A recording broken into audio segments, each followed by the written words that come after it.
I got as high as I could legally, flying around at 10,000 feet. Ever been alone at 10,000 feet? 10,000 feet, no one else, just you, the air around you, and the open cockpit aircraft. That's 3.048 kilometres, 1.893939 miles, or 120,000 inches. We're now approaching the break speed, cold.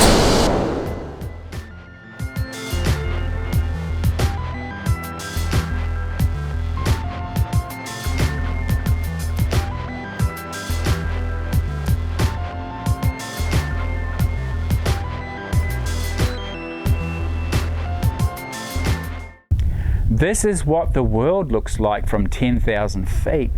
Here's your opportunity now to subscribe if you enjoy aviation and flying videos. And give me a thumbs up if you like this one. Quite beautiful, but isolating. Appropriate for these times, I suppose. We're now approaching the break-sea spit. Ahead of us, to the left of us, we have the lighthouse at the Sandy Cape. So we're nearly at the top of the Fraser Island, and we're still at 10,000 feet. Everything's much the same. We've nearly reached our furthermost northern point, and then we'll be turning for home. Now, as I turned towards the Sandy Cape here, my ground speed increased to 81 knots. So at this altitude, it appears the wind is in a slightly different direction. We'll see how that goes. Our true airspeed at the moment is 77 knots. I can see a ship out there. It's probably about 20 kilometres offshore. Now what I want to do here is a loop around a left-hand turn, not a loop, a left-hand turn around the break-sea spit so that you can get a good bird's eye view of what it looks like currently at this time from 10,000 feet.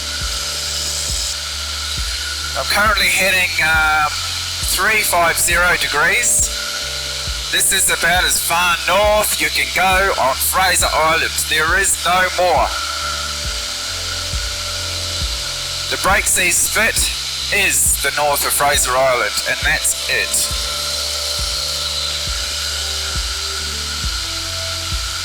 This is a very remote area.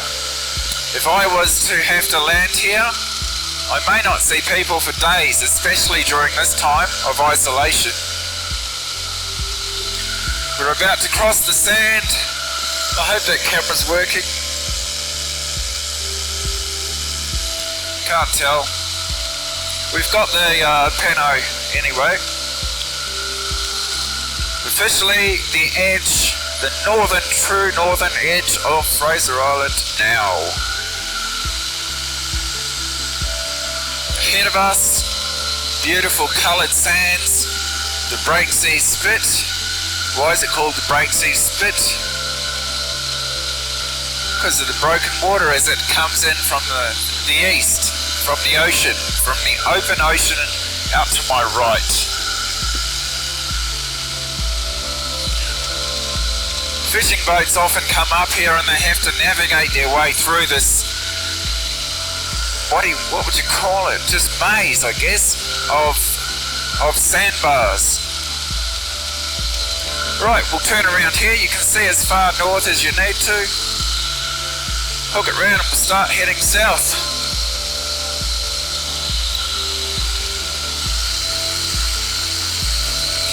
To the south of me, Fraser Island extends as far as the eye can see. Just to the south of Fraser Island, I can make out the sand blows at Rainbow Beach and the Double Island Point landmark. We're now going to track east on the eastern coast here, down to Orchid Beach, where there is a runway, which I'm not allowed to land at today.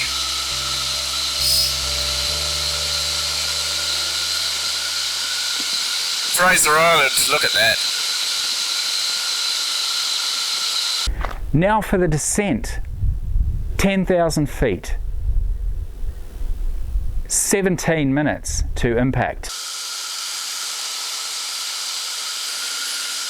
We're currently over the jewel of Fraser Island called Lake Mackenzie at 10,000 feet. We are 40 kilometres away from Maryborough, which is 20 nautical miles. And this is where I want to commence. I'm just outside the Class Echo airspace, so I have to be below that at 8,500 feet. This is where I want to commence my descent and be under that airspace. But at the moment, with a ground speed of 55 knots and a true airspeed of 76, I have a headwind. So with my mental calculations, even though I'm quite cold, they're probably wrong, I don't think we're going to glide to Maryborough, but we'll give it a go. Now, if we don't glide there, I told you so. If we don't make it, I won't be turning off the engine, obviously. It needs to stay warm. It's struggling now. It's doing 80 degrees temperature. We've got an outside air temperature of 10 degrees. Turn that off for a sec. And, yeah, so let's go. So all we're going to do here, and we're going to trim for best glide speed as well. The best glide speed is going to be 50 to 55 knots. So here we go. Power off. Set the trim.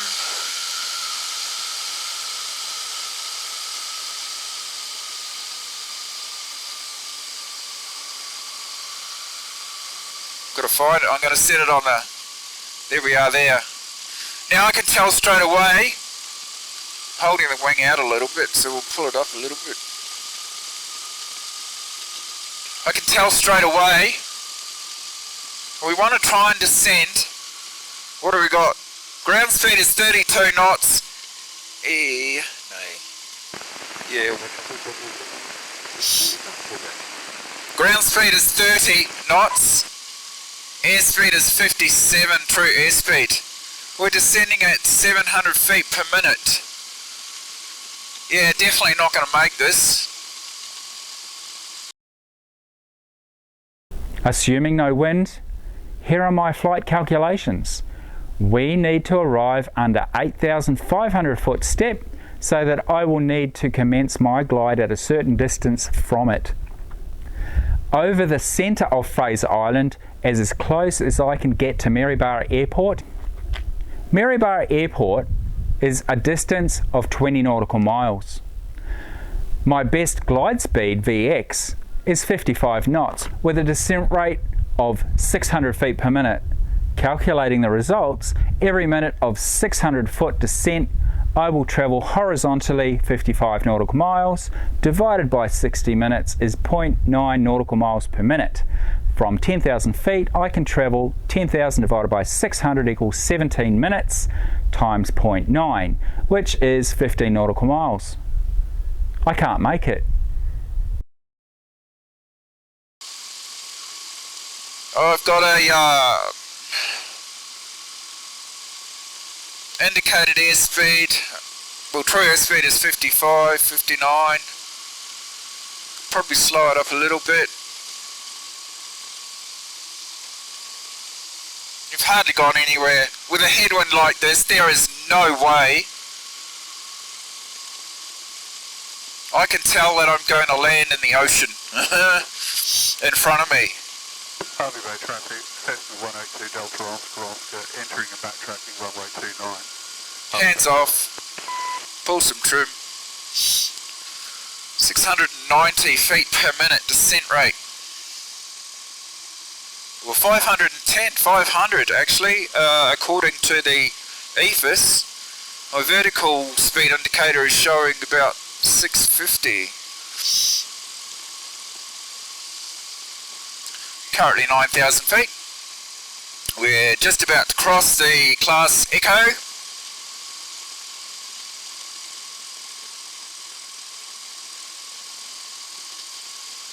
Now the reason I started where I did over Lake Mackenzie as well is it's the closest point at 10,000 feet where I can get under the 8,500 foot class echo to Maryborough, the closest point to Maryborough. If I'm not making sense, I'm cold. Just cold. It just gets to your bones. I've been flying now for 1 hour 45 minutes since takeoff, and most of that time I've been at 10,000 feet. We've been right to the top of Fraser Island. I've been filming the whole thing. There's a reason for that. You'll see in upcoming videos. Okay, we're at 8,300. We haven't quite crossed class echo, so I could have done that a little bit closer. We are descending at 490, 500 feet per minute, according to the EFIS. At the moment, I see myself landing about halfway to Maryborough. Now, I did know before I took off this morning that there were going to be southwesterly winds of around about 20 knots. I did check the forecasts. I knew this might be the problem, but it was too nice a day not to fly. So why not give it a go, and let's just prove that having a headwind will mean that we can't do this. Currently we're at 7,200 feet, and I wouldn't say I've even gone halfway. Mind you, I haven't descended halfway either. The runway is at 43 feet above sea level. I was at an altitude of 10,000 feet. So our halfway point, which is 5,000 feet, we're about 3/4 of the way remaining. We're under that now, and we've not gone 3/4 of the way. Actually, very disappointing how far we've gone. I'd say we've gone 1/10 of the distance. Okay, glide speed 50 knots, indicated airspeed 54, true airspeed, sorry, and ground speed is 29 knots. I knew this was going to be hit and miss, especially with a headwind. I just thought, if we've got a headwind, we can't do this. Pretty sure with a tailwind, I'd be able to do this, even with a 10 knot tailwind, which is well, what have we got difference at the moment? We've got 32 and 54. We got a 20 knot headwind at the moment, folks, at 6,500 feet now. If I have a 20 knot tailwind, I will travel 75 nautical miles, divided by 60 minutes is 1.25 nautical miles times 17 minutes equals 21.35 nautical miles. This will be close. I will need a good tailwind. So what happened? Well, here's the video. Watch the glide, I'll speed it up and we'll talk as we go. Engine temperature, have to monitor that. It's down to 57 degrees. Now you can understand if I turn that off it would just go stone cold. Outside air temperature at the moment is 12 degrees. Department 49, tracking east 1,500, Harvey Bay traffic. Now as I descend as well, I expect my ground speed to increase because our headwind will decrease. But at the moment I can still tell there is too much headwind to actually be able to glide this far. Okay, we're getting a little bit of turbulence. We do not fly in turbulence at these best glide speeds.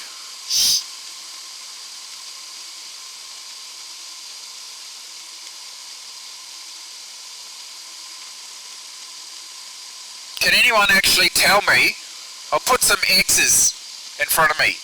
Can anyone actually tell me where we're going to land right now? Can you see it? If we kept going at this speed, this glide rate?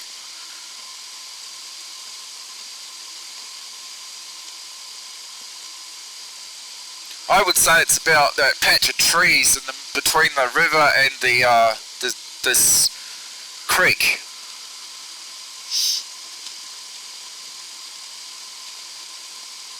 (5,300 feet). Descent rate is 530 feet per minute. Airspeed is true airspeed 53 knots. Can't do any better than this.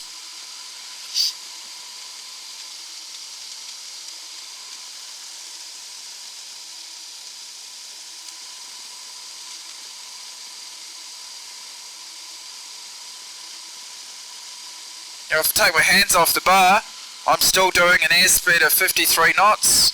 True airspeed indicated is 51, with a ground speed of 42 and a descent rate of 550 feet per minute.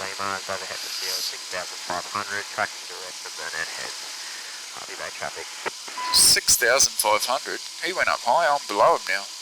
We're at 4,700 feet.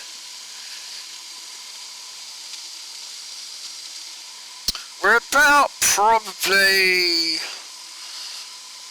not even a quarter of the way.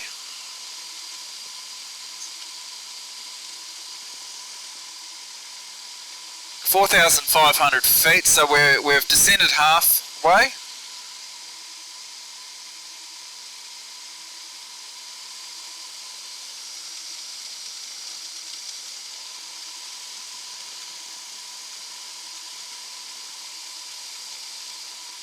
Yeah, engine temperature 50 degrees. I will have to be gentle on the engine when I start going again. And I'll probably do that when we get to 2,500 feet, because there's no point gliding any further than that. Ground speed 41, airspeed 49. So our wind speed has dropped to 7 knots. Doesn't help us now though. Our feet per minute descent has increased, our airspeed has increased slightly, but we're still at our best descent, best glide speed.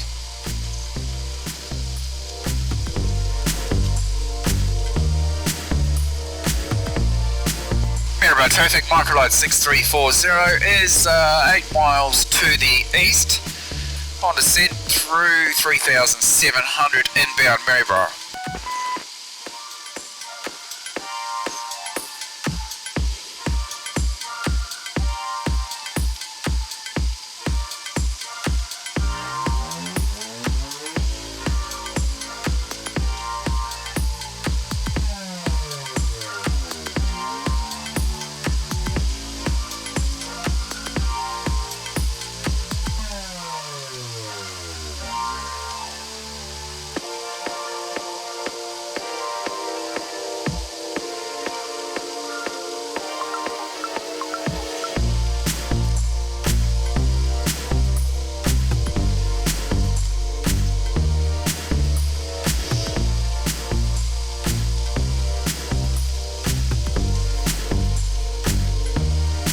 Now another interesting thing to note will be, how long did we actually glide for? Because that tells me how long do we actually have to descend from 10,000 to 0 feet, if you like. We could already work that out. We've done 7,000 feet. How long did that take? And therefore, if we know the time, we can use the time to calculate how long we've got in the air to see if we can actually, at 50 knots, make our destination. 50 knots for 5 minutes, you can work it out from there. I haven't actually been looking at the time. I think I said I've probably been going for about 8 minutes, but I haven't watched. I don't remember what time we started this descent. Okay, it's warming up. It's 14 degrees. We're at 2,500 and 500 feet per minute descent at 53 knots. Now those clump of trees are looming in front of me, and it's exactly where I thought we were going to land. We are now approximately halfway to Maryborough.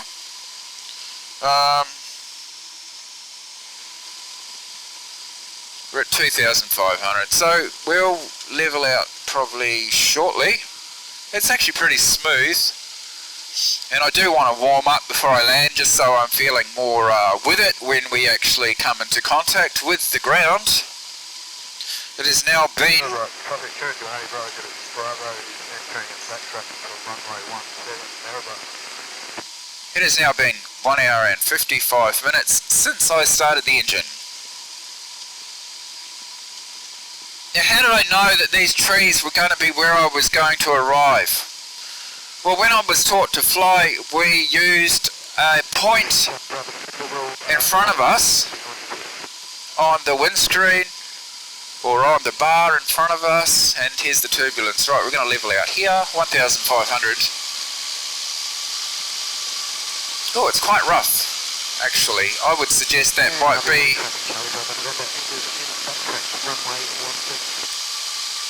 to do with the westerly winds over the land. Righto, let's head in there. Well, it turned out as expected by my calculations. I have seen tests showing that if my engine was completely stopped, I would have had less drag and a better glide range. Not sure though how much that would have helped me here. At least I got to terra firma. So as you can see, a headwind was not helpful, but the earlier calculations already told us the full story.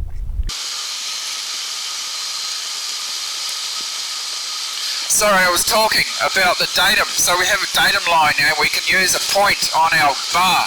And when we're in a glide or a cruise or whatever it is, wherever that point lines up with the non-moving area of ground in front of us, that's where we're going. So if we're on a descent and that point is descending, or the ground below us is rising above that point, we're gonna fall short of that point. We're actually descending before that destination, and the opposite is true. If the ground is falling below the point and the point is rising, we're obviously going to overshoot the point.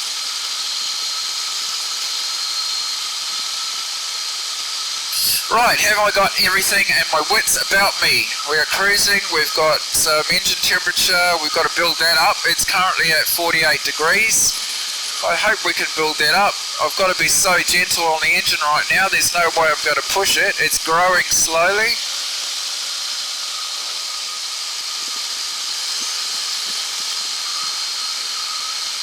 Okay, we're at 50 degrees now. That's pretty safe. That's normally our full power takeoff RPM. Temperature 50 degrees. But I won't force it right now, there's no point. Just stay cruising at this altitude. So that demonstrates gliding, and 10,000 feet, 40 kilometres might be doable without a headwind. And the headwind is...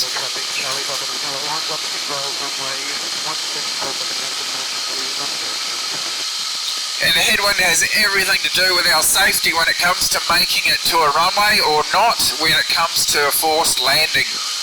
So choose your direction of landing carefully. Try to fly with that in mind. Be very conscious, because if you think you're going to land on a field over there and you've got a headwind, it's not probably going to happen too easily. Mind you, if the field's below us and you've got a headwind, that's what you want, because the headwind will slow your landing speed down. Partly no traffic, Sentinel 102 Delta on to 10 miles to the east, 2,500 inbound, estimated time to circuit 05, partly no traffic.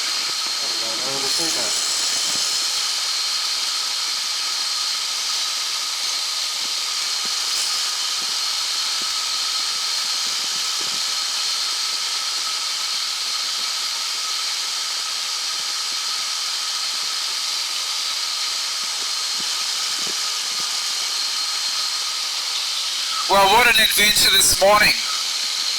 To see Fraser Island like that, like I've never seen before, and I would believe most of you, if not all of you, have never seen Fraser Island like that before either. 10,000 feet on a glorious morning, not a cloud in sight. Beautiful, absolutely stunning. I'm glad I was able to bring that to you.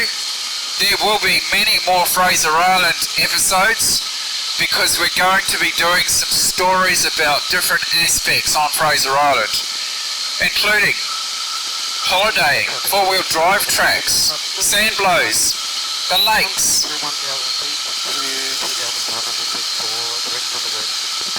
So if you have an interest in Fraser Island, if you are intending to travel there, or you regularly go there?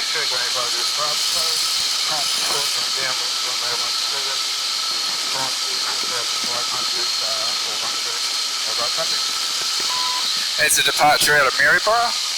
And yeah, as I was saying, so if you have any intention of going to Fraser Island and you have an interest in it and you want to know some information about the tourist hotspots, etc., driving on the beach, the creeks, the lakes, the sand blows, we'll be bringing that information to you in upcoming documentaries and stories, all from the air. We're entering whale watch season shortly as well, so we'll be able to get some more whale watch footage from the air. We've already got some previously, there's some in the channel already, in the playlist, check that out. Thanks for watching. I hope you really enjoyed this video. I really would enjoy it immensely myself if you could subscribe if you haven't, because many of you people watching my videos have not subscribed, and that would just help the channel. And if you could also like this video and any others that you watch, as long as you really did like them, and I hope you do. My journey at the moment is going to take us to Fraser Island, and we're going to fulfill a dream of adventure flying on our back doorstep. It's my playground. I don't go there often enough, and it's underutilised. So we'll be bringing that to you in the upcoming videos. However, that's not your cup of tea, just let me know. Thanks so much. I'm dealing with westerly winds at the moment, which can be quite bumpy, as you can probably see right now. Be on the ground soon.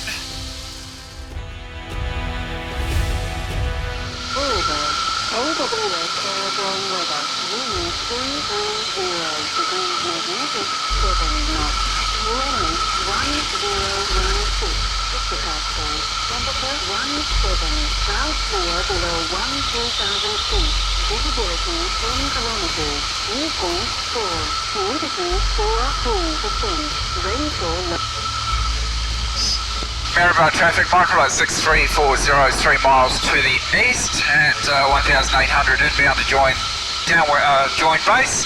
Runway 17 full stop, Maryborough.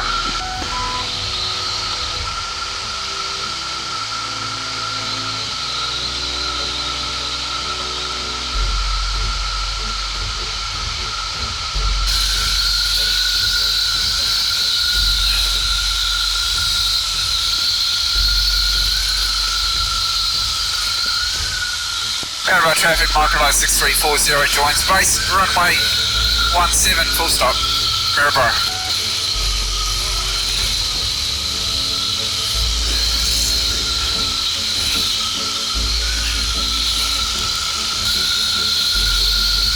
What do we got at the end of the day? Oh, come on.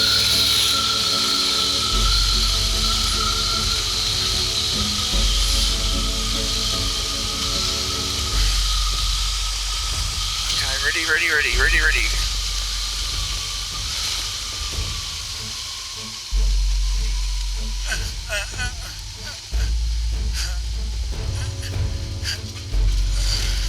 Hey, really? I'd never worked so hard.